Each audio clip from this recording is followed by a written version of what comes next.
25 సంవత్సరాల క్రితం లక్ష్మీపురం గుర్తుపెట్టుకుని పేరు విమలక్క గారికి తెలుసు. 20 సంవత్సరాలు జైలు గోడల మధ్య ఫ్యామిలీని, జైలు బయట మేము. అది మా మీరు పెన్నుతో చేశారు, మేము గన్నుతో యుద్ధం చేశాం.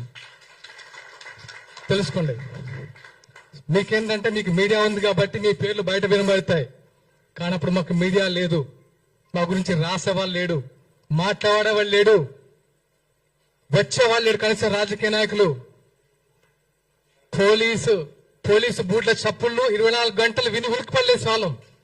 అలాంటి ప్లేస్ నుంచి వచ్చాం. మాకు కొత్త కాదు ఇవన్నీ. మీరేదో గొప్పలు అనుకుంటున్నారు. లెఫ్ట్ లెఫ్ట్ లెఫ్ట్ అంతకు మించి చేసా. ఒకసారి కావాలంటే కనుక్కోండి. ఓకే, నాకు ప్రచార కార్యదర్శి అనే పదవి మొగలి రేకులు సీరియల్ ద్వారా నేను ఒక మంచి నటున్నాను, నాకు ప్రేమ వచ్చిందని ఇవ్వలేదు పవన్ కళ్యాణ్ గారు.